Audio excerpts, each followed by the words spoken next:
নেতা গজে উঠি নাই।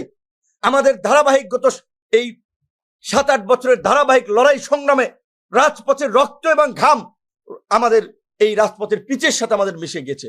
প্রত্যেকটা মানুষ যারা আজকে আমরা এখানে বসে আছি, তারা এই প্রেক্ষাপট তৈরিতে জীবন বাজি রেখে ধারাবাহিকভাবে লড়াই সংগ্রাম করেছে।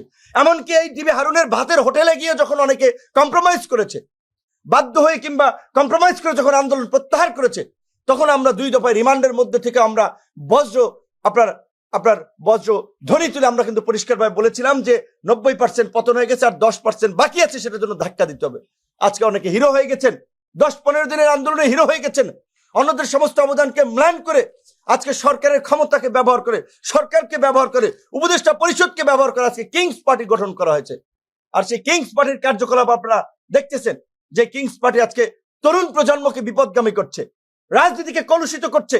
যেই তরুণদেরকে নিয়ে মানুষ পরিচ্ছন্ন রাজনীতির স্বপ্ন দেখেছিল, নতুন বাংলাদেশ বিনির্মাণের স্বপ্ন দেখেছিল, আছে সেই তরুণরা চাঁদাবাজি, ধান্দাবাজি, তদবির, লুটপাটে ব্যস্ত। এই ইতিহাস কারা রচনা করেছে, এগুলো কারা তৈরি করেছে, তাদের বিচারও এই দেশে আগামীতে হবে। যারা এই দেশের মানুষের যে তরুণদেরকে নিয়ে স্বপ্ন ছিল, তরুণদেরকে নিয়ে আশা ছিল, সেই আশা আকাঙ্ক্ষায় যারা গুড়ে বালি দিয়েছে, সেই আশা আকাঙ্ক্ষাকে যারা ধ্বংস করেছে, তাদের বিচার হবে।